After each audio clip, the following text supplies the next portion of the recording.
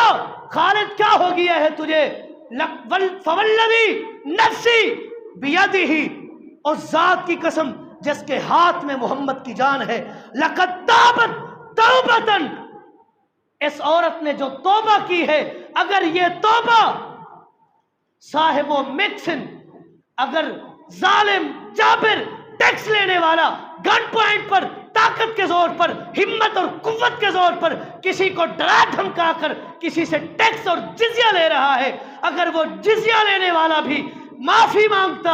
اس طرح جس طرح اس عورت نے اللہ سے اپنے گناہ کی معافی مانگی ہے، میرا رب اس صاحب ٹیکس کو بھی معاف کر دیتا۔ ایک اور حدیث کے الفاظ، لقد تابت توبۃ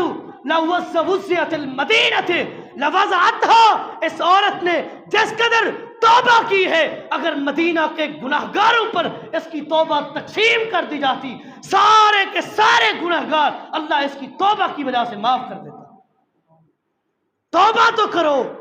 بخشش تو مانگو، اللہ سے اپنے گناہوں کی معافی تو مانگو، گڑ گڑاؤ تو صحیح، رو تو صحیح، اللہ کے سامنے عاجزی تو کرو، انکساری تو کرو، اپنا ماتھا ٹھکاؤ تو صحیح، رونے والی شکل بناؤ تو صحیح۔ رب کائنات وہی رب ہے جو اس وقت لوگوں کے گناہوں کو معاف کر دیا کرتا تھا، آج بھی تمہارے اور میرے گناہوں کو معاف کر دے گا۔ صحیح نیت کے ساتھ اپنے گناہوں کی معافی تو مانگے، اللہ کے سامنے اپنے گناہوں کو پیش کریں، اے اللہ یہ بھی گناہ ہوا، یہ بھی گناہ ہوا، یہ بھی غلطی ہوئی، یہ بھی گناہ سرزد ہو گیا، اے اللہ تو غفور الرحیم ہے، تو بخشنے والا ہے، تو مہربان ہے، تیرا اعلان ہے، قل یا عبادی الذین اسرفوا علی انفسہم لا تقنطوا من رحمت اللہ ان اللہ یغفر الذنوب جميعا انہ هو الغفور الرحیم۔ ایک اور جگہ اللہ فرماتے ہیں، وَمَن يَعْمَلْ سُوءًا أَوْ يَظْلِمْ نَفْسَهُ ثُمَّ يَسْتَغْفِرِ اللَّهَ يَجِدِ اللَّهَ غَفُورًا رَحِيمًا۔ گناہ تم لے کے آؤ، اللہ سے معافی تم مانگو، اللہ تمہیں معاف کر دے گا، بخش دے گا، اللہ تعالیٰ بخشنے والا ہے، مہربان ہے۔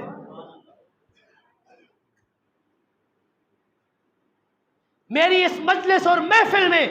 میرے سمیت کوئی یہ نہیں کہہ سکتا کہ مجھ سے گناہ نہیں ہوتا۔ انسان ہے، بتقاضۂ بشریت ہر کسی سے غلطی ہوتی ہے اور ہوتی ہے، لیکن اس وقت کے آنے سے پہلے پہلے اپنے گناہوں کی معافی مانگ لو کہ جب روح یہاں اٹک جائے گی پھر گناہ کی معافی مانگو گے، معاف نہیں کیا جائے گا، معاف نہیں کیا جائے گا۔ جب موسیٰ علیہ السلام چلے تھے اپنے لشکر کو لے کر، پیچھے فرعون کی فوج جا رہی تھی، اللہ نے سمندر میں راستہ بنایا، فرعون نے کہا میں نے آپ کے لیے راستہ بنایا ہے، اپنی قوم سے کہا تھا، جب قوم درمیانے سمندر میں گئی تھی اللہ نے راستے کو ختم کر دیا، پانی چلنا شروع ہو گیا، اس وقت اس کی قوم اور سمیت فرعون نے کہا تھا آمنت برب موسیٰ و ہارون، اس وقت ایمان لانے کا اعلان کیا تھا۔ اللہ نے فرمایا اب تیرا وقت نہیں ہے،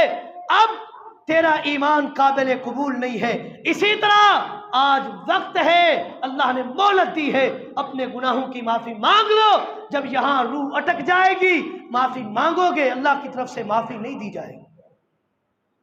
ان اللہ تعالی لا يقبل توبۃ العبد ما لم یغرغر، رسول اللہ نے فرمایا اللہ رب کائنات اس وقت تک اپنے بندے کی معافی قبول کرتے رہتے ہیں جب تک اس کا روح، اس کا سانس یہاں تک نہ اٹکے۔ روح پرواز ہونے سے پہلے اللہ ہر شخص کی معافی قبول کرتے ہیں۔ جب روح یہاں اٹک جائے گی، جتنی معافی مانگو گے گناہوں کی معافی نہیں ہوگی۔ یہ استغفار میرے اور آپ کے لیے نہیں ہے، یہ 1,24,000 انبیاء کا شیوا ہے، شیوا پیغمبری ہے۔ آدم علیہ السلام سے بتقاضۂ بشریت غلطی ہوئی تھی، اللہ نے قرآن میں اس غلطی کا ذکر کیا ہے، جس کی بنا پر اللہ نے جنت سے نکال کر زمین میں بھیج دیا۔ تو آدم علیہ السلام نے اس وقت اللہ سے دعا کی تھی، ربنا ظلمنا انفسنا وان لم تغفر لنا وترحمنا لنکونن من الخاسرین۔ اے اللہ، میں نے اپنی جان پر ظلم کیا ہے، تو بخشنے والا ہے، تو رحم کرنے والا ہے، اگر تو نے نہ بخشا، تو نے رحم نہ کیا، لنکونن من الخاسرین، میں بھی خسارہ پانے والے لوگوں میں ہو جاؤں۔ نوح علیہ السلام سے غلطی ہو گئی، اللہ نے فرمایا تھا کہ تیری اہل کو اس سیلاب کی زد میں نہیں آنے دوں گا۔ جب بیٹا غوطے کھانے لگا تھا، نوح علیہ السلام نے کہا تھا ان ابنی من اہلی وان وعدک الحق، اے اللہ تیرا وعدہ سچا ہے، تو نے کہا تھا تیری اہل کو تباہ و برباد نہیں ہونے دوں گا، میرا بیٹا ہے، میری اہل میں سے ہے، میری اولاد ہے، میرے گھر کا ہے، یہ تباہ ہو رہا ہے۔ اللہ نے فرمایا انہ لیس من اہلک انہ عمل غیر صالح، اے نوح یہ تیرا بیٹا تو ہے، تیرے خون میں سے تو ہے، تیرے اہل میں سے نہیں ہے۔ وجہ انہ عمل غیر صالح، تیرے عمل اور ہیں، اس کے عمل اور ہیں، جس کے اعمال تیرے ساتھ ملیں گے وہ تیرے اہل میں سے ہے۔ انہ عمل غیر صالح فلا تسألنی ما لیس لک بہ من علم انی اعظک ان تکون من الجاہلین۔ اے نوح، آج کے بعد دوبارہ اگر تو نے اپنے بیٹے کی بخشش کی دعا کی تو نبوت چھین کر تجھے بھی ظالموں میں نعوذ باللہ کھڑا کر دوں گا۔ یونس علیہ السلام نے جلد بازی کی، قوم کو چھوڑ کر سفر شروع کیا، مچھلی کے پیٹ میں چلے گئے تو یونس علیہ السلام نے بھی کہا تھا لا الہ الا انت سبحانک انی کنت من الظالمین، نہیں ہے الہ میرا مگر تو، انی کنت من الظالمین، اے اللہ میں نے اپنے اوپر ظلم کیا ہے۔ اللہ فرماتے ہیں ولولا انہ کان من المسبحین للبث فی بطنہ الی یوم یبعثون، اگر یونس پیغمبر مچھلی کے پیٹ میں یہ بخشش مغفرت نہ مانگتا، للبث فی بطنہ الی یوم یبعثون، قیامت کے دن تک میں یونس کو بھی مچھلی کے پیٹ میں رکھتا۔ پیغمبری شیوا ہے، پیغمبری وطیرہ ہے، پیغمبروں نے بھی اللہ سے بخشش مانگی ہے، استغفار کیا ہے، معافی مانگی ہے۔ نبی علیہ السلام کے متعلق صحیح بخاری کی روایت، نبی علیہ السلام کے بارے میں صحابہ کرام فرماتے ہیں کہ دن میں معصوم عن الخطا ہونے کے باوجود بھی رسول اللہ صلی اللہ علیہ وسلم دن میں 70 بار اللہ سے استغفار کرتے تھے۔ یہ 70 بار صرف 70 بار پر محیط نہیں ہے، عربی میں 70 کثرت کے لیے استعمال ہوتا ہے، جس کی گنتی ہی نہ کی جائے، جس کا شمار ہی نہ ہو، یعنی بے شمار بار رسول اللہ استغفار کیا کرتے تھے۔ اور اس استغفار کی برکتیں ہیں، برکات ہیں، ثمرات ہیں، اللہ دنیا میں بھی دیتا ہے، آخرت میں بھی دیتا ہے۔ امام حسن بصری رحمۃ اللہ علیہ کے متعلق بڑا مشہور واقعہ ہے، حدیث کا سبق پڑھا رہے تھے، ایک شخص آیا، آ کر کہنے لگا امام صاحب قحط سالی پڑی ہوئی ہے، کوئی وظیفہ، کوئی دعا، کوئی ورد، کوئی وظیفہ بتائیں، کوئی ایسی دعا بتائیں کہ کہ جس کو ہم پڑھیں، جس پر عمل کریں، اللہ رب کائنات قحط سالی دور کر دے۔ امام حسن بصری رحمۃ اللہ علیہ نے کہا جاؤ اہل علاقہ میں اعلان کر دو، اللہ سے اپنے گناہوں کی معافی مانگو، استغفار کرو، اللہ رب کائنات قحط سالی دور کر دے۔ وہی محفل لگی ہوئی، ایک دوسرا آدمی آیا، آ کر کہنے لگا امام صاحب اللہ نے نرینہ اولاد نہیں دی، کوئی وظیفہ کوئی دعا بتلائیے جس کو میں پڑھوں اللہ مجھے نرینہ اولاد دے۔ امام حسن بصری رحمۃ اللہ علیہ نے فرمایا استغفار کرو اللہ نرینہ اولاد بھی دے گا۔ تیسرا شخص آیا اور آ کر کہنے لگا خشک سالی پڑی ہوئی ہے، خشک سالی ہے، بارشیں نہیں ہو رہی، کوئی وظیفہ کوئی دعا کوئی ورد کوئی ایسا کلمہ کوئی جملہ بتائیے کہ جس کو ہم پڑھیں اللہ رب کائنات خشک سالی دور کر دے، بارشوں کا نزول کرے، بارشیں نازل کرے، رحمت کی بارش بھیجے۔ امام حسن بصری رحمۃ اللہ علیہ نے فرمایا جاؤ استغفار کرو اللہ خشک سالی بھی دور کر دے۔ یہ محفل ختم ہوئی، امام حسن بصری رحمۃ اللہ علیہ کے ایک شاگرد ربیع بن سبی رحمۃ اللہ علیہ نے سوال کیا استاد جی شیخ محترم 3 مختلف سوالات اسی محفل میں ہوئے لیکن تینوں سوالوں کا جواب آپ نے ایک دیا ہے کہ استغفار کرو قحط سالی دور ہو جائے گی، استغفار کرو نرینہ اولاد ملے گی، استغفار کرو خشک سالی دور ہو جائے گی۔ 3 سوالوں کا جواب ایک ہے، وجہ کیا ہے؟ امام حسن بصری رحمۃ اللہ علیہ نے جواب دیا اے بیٹے تو نے قرآن نہیں پڑھا، تو نے قرآن نہیں پڑھا، اللہ نے قرآن میں اعلان فرمایا ہے فَقُلْتُ اسْتَغْفِرُوا رَبَّكُمْ إِنَّهُ كَانَ غَفَّارًا يُرْسِلِ السَّمَاءَ عَلَيْكُمْ مِدْرَارًا وَيُمْدِدْكُمْ بِأَمْوَالٍ وَبَنِينَ وَيَجْعَلْ لَكُمْ جَنَّاتٍ وَيَجْعَلْ لَكُمْ أَنْهَارًا۔ استغفار تم کرو، اللہ سے اپنے گناہوں کی معافی تم مانگو، اللہ رب کائنات قحط سالی بھی دور کر دیں گے، خشک سالی بھی دور کر دیں گے، نرینہ اولاد دیں گے۔ اللہ رب کائنات سے دعا ہے اللہ رب کائنات ہمیں ابھی وقت ہے، لمحہ ہے، اوقات اللہ نے دیے ہیں، اوقات میسر ہیں، رمضان المبارک کی بابرکت گھڑیاں ہمیں نصیب ہوئی ہیں۔ ہو سکتا ہے اگلے سال رمضان تو آئے گا، ہو سکتا ہے ہم میں سے کوئی نہ ہو۔ ان بابرکت لمحات کو، ان بابرکت گھڑیوں کو اپنے لیے باعث برکت اور باعث مغفرت سمجھتے ہوئے اپنے گناہوں کی معافی مانگو، استغفار کرو۔ اللہ رب کائنات مجھے اور آپ کو استغفار کرنے